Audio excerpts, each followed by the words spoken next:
Hey, this is Steve Domenico in the Room podcast with a couple of very special guests. Yesterday, put a post out looking for couples that are in quarantine together and also are in the fighting lifestyle, either coaches, active fighters, or couples doing it together. So we have right here live, we have Samantha Seff and we have John Schell in the house, ready to talk us through how they are coping with the coronavirus, being on quarantine, owning a gym, and also being fighters themselves, very active in the fighting community. Welcome to the show, guys. Pleasure having you on. How you doing? Doing good. As good as possible. Well, let's get right into it. There's a lot of people on quarantine. As we know, gyms have shut down all around the world, all around the country. How are you guys coping? I see that you have your own little or big setup in your garage or your home that we see behind you. Let's talk about what you guys are doing to stay busy and how you're coping with all that's going on the outside. So what we do is almost every single day we're training, whether it be her and I or just like a couple other people that come over that are some of my students.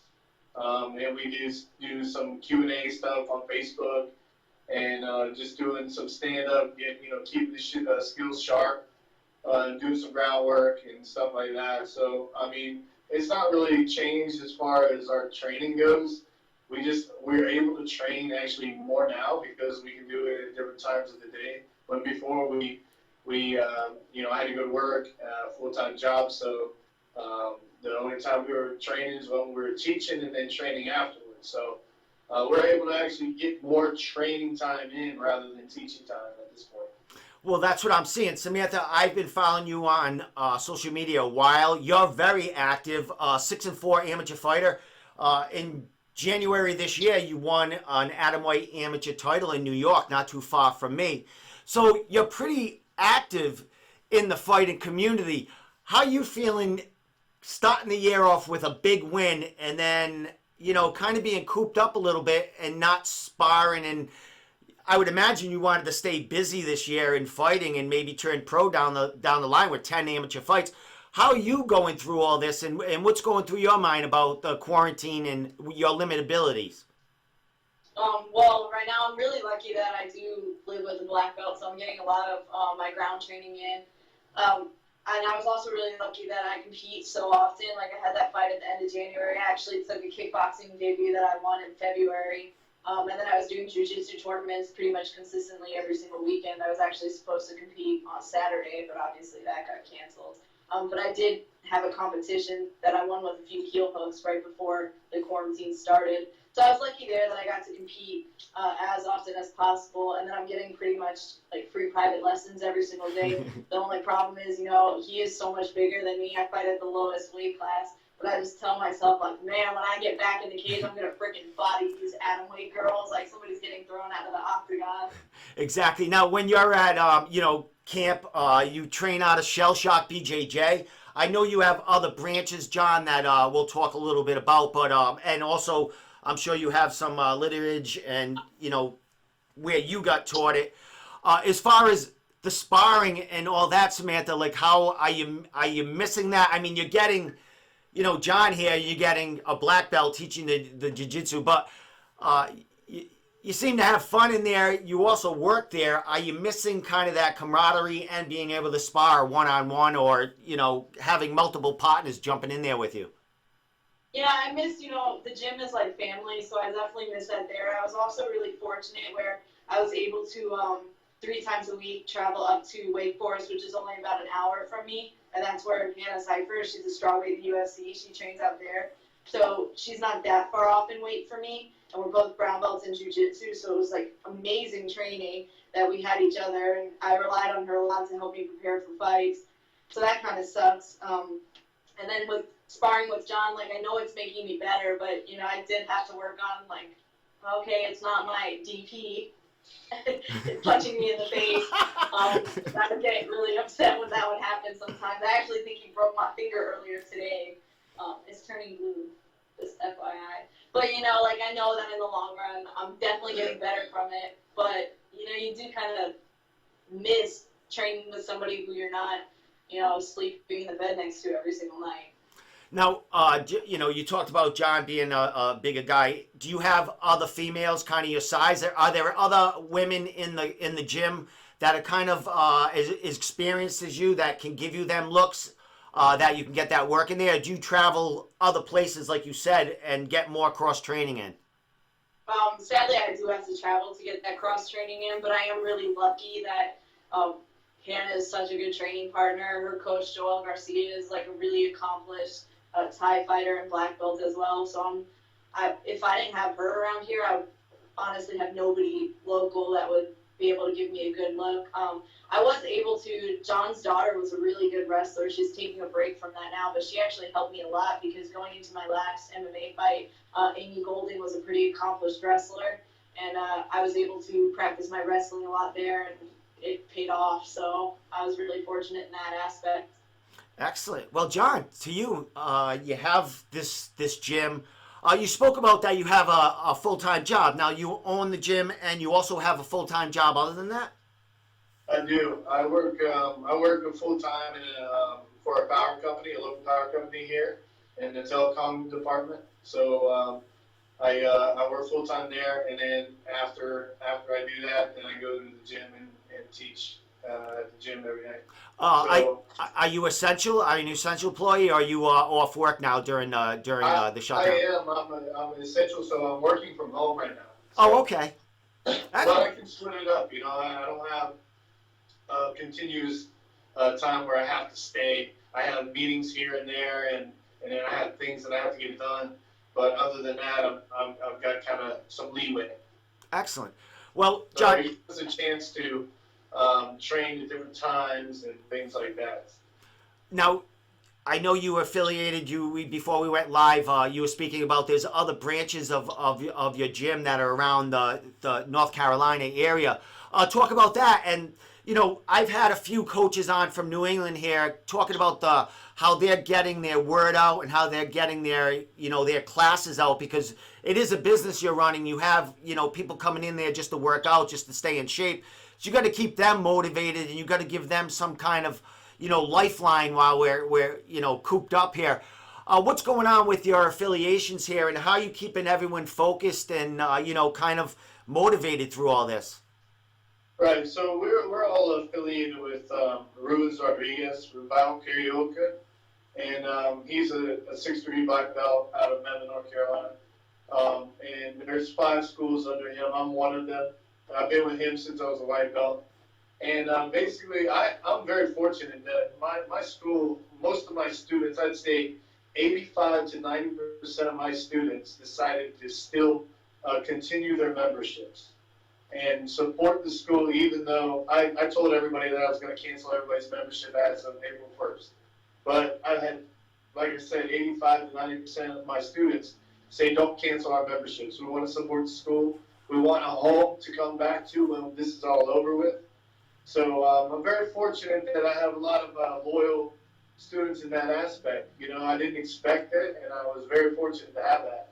But what we're doing is, even before we started doing a affiliation type class, online class with Facebook Live, I was already, recording techniques and doing Q&As 3 times a week with just my students in the student group.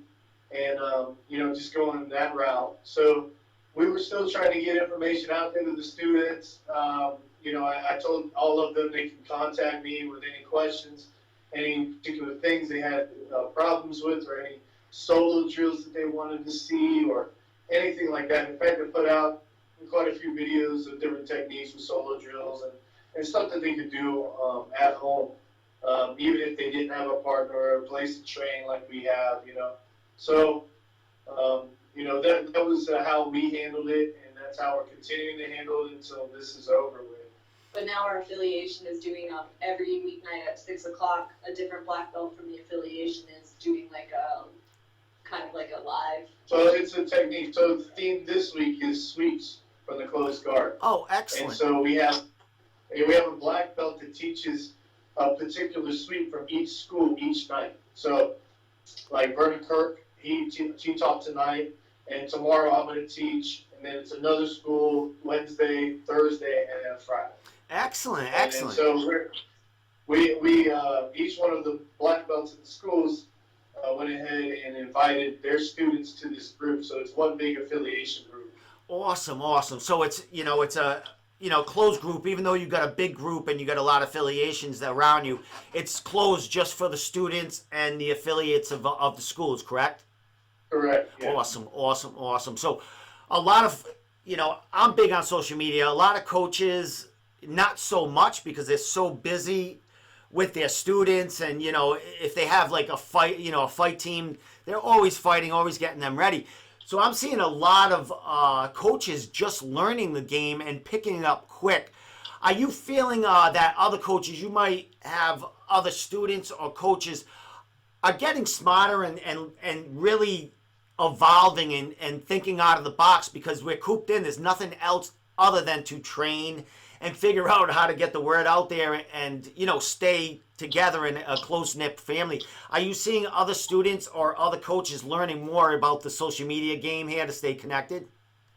For sure. I know that there's some schools out there that they, their coaches, their professors weren't real big in social media, so that it's kind of fallen behind.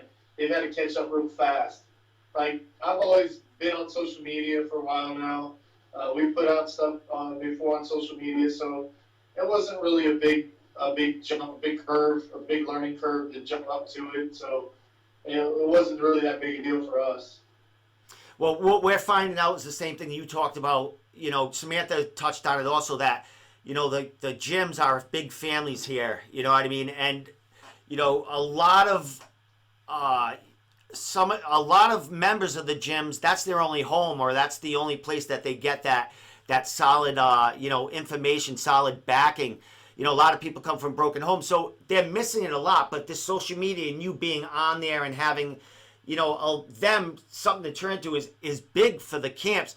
As far as let's talk about you as a couple being in there. I mean, you're two fighters, John. You have a couple of fights. You talked about you had an injury, you took a few years off. Now you're ready. You were talking about coming back. Samantha's very active. 4 or 5 fights in 2019. She comes back in 2020. A big win there. How do you guys stay cooped up? And I mean, John, you're saying you're working from home. You have nothing better to do than train. How do you not kill yourself? Because you're two very dangerous people right there. How do you keep it all working, and how do you keep yourselves from kind of getting bored and on each other's nerves? Well, There's ways to release stress. yeah, there's ways to release stress, but more importantly, it's not, we do get in each other's throats. It's not that we're not this couple that's always happy all the time, because, before we were separated a lot. So when we came together, we really made use of our time. We were happy to be together. Now that we're together a lot, we're so happy. Don't get me wrong. But when you're together with another person all the time, then there's certain things that I do that annoys the crap out of her. Oh my God. And then there's certain things that she does annoys the crap out of me. It's just the way it is. But Also perfect. I think as this thing goes on a little bit further, we learn to deal better with each other's faults. Yeah, we're good at communicating and training. It just sucks because he's always telling me not to fight emotional, and it's definitely hard sometimes. But especially I'm a brown belt, he's a black belt, and twice my size. There's not a lot that I'm able to really vent out anyways. But he'll tell me he's doing stuff. Hey, Samantha, you can hurt his feelings. I mean, as tough as John is, and he can probably kick your ass. But you don't have no feelings. Yeah. Then you're bumming. You got a long quarantine ahead of you. I got rid of those a long time ago. So a couple of questions before I let you get back to rolling and do your thing. Samantha, MMA's on a standstill. Dana just announced today that, it's not Khabib anymore. It's Gaethje fighting Tony out there. I mean, is this a breath of fresh air for you to be able to, for us to be able to see there is some kind of MMA still going out there, and there might be some light at the end of the tunnel to at least enjoy it if we can't fight it, we can actually see it. I mean, what's going through your head as far as, being an active fighter and just seeing it all at a standstill? Oh yeah, like I was so happy just seeing that announcement today. I never thought I'd say it, but I even miss like weight cutting. Like right now, I just wrapped a freaking whole chicken with some bacon and like made some cheesy mashed potatoes.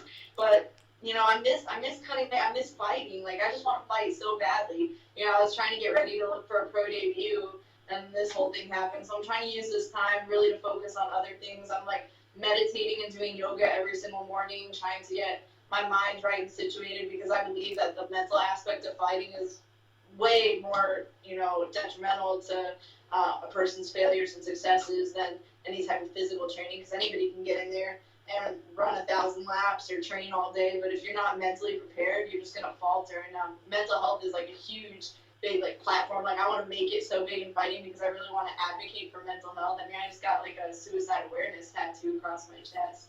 It's just something I'm really passionate about. And, I feel bad for everybody who may be stuck in like a smaller, isolated apartment or without somebody to train with, and they maybe can't get to the gym and vent out those frustrations that they had. I feel very fortunate to be in the situation I'm in. Even though it's not ideal, like I have it better than a lot of other people who are active fighters who may be stuck in a worse off situation. Awesome. John, I'm going to leave off with you. If you can give any advice to coaches out there, coaches that are struggling and, maybe losing a membership here and trying to get on social media and just trying to keep, their members, involved and pushing through. What can you give these other coaches and these other gym owners before I let you go? Yeah, hopefully those gym owners are taking advantage of the small business loans that are coming out, the ones that the president has signed, to try to keep their business afloat during this time. But more so, they need to still keep in contact with their students. And even if their students are not their students anymore, maybe they cancel because of this whole thing, they still need to try to get them onto a group and continue to push out content and to keep them active in jiu-jitsu, not only to save their business, but man, to keep these people, the more people that know jiu-jitsu, the more people that know self-defense and fighting, I think this world's going to be a better place. So, they just need to keep those people more active and keep them involved, because you probably have some newer folks that, haven't been down the road in jiu-jitsu for a while, that they need, they need content to keep them interested. And so that way they'll come back to it afterwards. They may have just started this week or the week before the quarantine, and now they don't have a place to go. So they're really going to be like, well, I tried it, and it wasn't, it ended up a bad situation. But so they need to really, really push the content out to those people and try to keep them more in tune to it. Awesome. Last question before I let you go. It's for both of you. You're going to fight on the same card. You got aspirations for that, John? You said you want to get another fight in there. Samantha, you're ready to get out of the gate and beat someone up as soon as, the quarantines are lifted. Is that something that you guys might want to do together, or does John need to be in your corner and vice versa? Hell no. Like, you're in my corner. Like, what? Yeah, so I think we've been on the same card for jiu-jitsu super fights. I like that a lot. I like when we do jiu-jitsu cards together. But for MMA fight, it's a little bit different. MMA fight, you got a lot more stress for an MMA fight than you do for a super fight, a jiu-jitsu super fight, because you got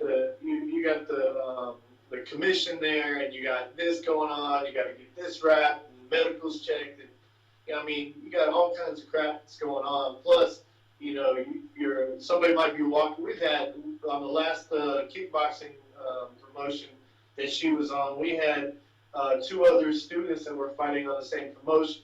That was a handful, trying to keep. We had 3 fighters on the same promotion, and trying to keep up with everything that was going on. And a couple of them were back to back. Yeah. So when we were done one fight, we had to go right back out to the next fight. Yeah, and I'm trying to make this a career, so I take it super seriously. I'm very focused. But when it's jiu-jitsu, like, I love being on the same card with him, but I also like being able to focus directly on either him or myself. Like, when he won Worlds, I didn't even compete that year. And that was like, it was a lot more special for me to be able to, cheer for that. Same with, he coached me through 2 titles. So to win the belt twice with him in my corner, like, if you were fighting that same night, I don't think I would have been as focused. I wouldn't be able to deal with it. Yeah, exactly. I would have to have my own mind, my mindset was a certain way. Yeah. And me trying to think about what I need to do to help her through her fight would be detrimental to mine. So it would be tough to do both. Awesome. Well, last things, guys. Social media. I know, Samantha, you're all over it. Instagram. John, you too, with your gym and stuff like that. But any social media and sponsors and anything you want to say thank yous to anyone, let it fly. Yeah, you can follow me on Instagram at Wolf Queen MMA. Same with Facebook. I have my Facebook page, Samantha the Wolf Queen Seff. I'm on Twitter, Wolf Queen MMA1. Snapchat, Wolf Queen MMA. I mean, it's going to be a lot of photos of me training, and then I throw the occasional butt shot on there too. So just to give them a little bit of giving the fans what they want. Keeping people interested. They need bling. I mean, come on. You need bling in there. I mean, you need a little bling in there. When you got it, I totally understand. Were you bumping right, John? When you have people over with your personality, you got to give them something. Exactly.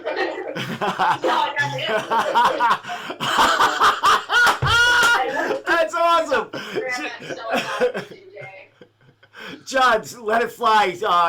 Throw your gym out there, all that other stuff. Yeah, so I just want to give a shout out to our affiliation, my professor, Rubens Rodriguez, Rubal Karaoke, and my gym is Schell Shock BJJ in Fuquay, North Carolina. I have a lot of people that come through from different parts of the country, so anytime anybody's coming through, hit me up, and so you stop by. Well, not now, but when we go back to regular gym hours, we always love having guests come through. Awesome. We've had a lot of guys that shared a lot of awesome knowledge with my students and everything, just passing through. So it was great to have that. Awesome. Well, guys, I appreciate you coming on and giving me some insight, some laughs, and a whole lot of information of what's going on and how you guys are dealing with this. I'll talk to you guys down the line. I mean, when we're closer or when we get out of this quarantine. I know, Samantha, you're going to be having a fight scheduled right away, so we'll talk again and see how you guys are making out then. All right, cool. Can't wait. Thank you. All right, thanks for tuning in, and we'll talk to you real soon. All right, thanks. All right.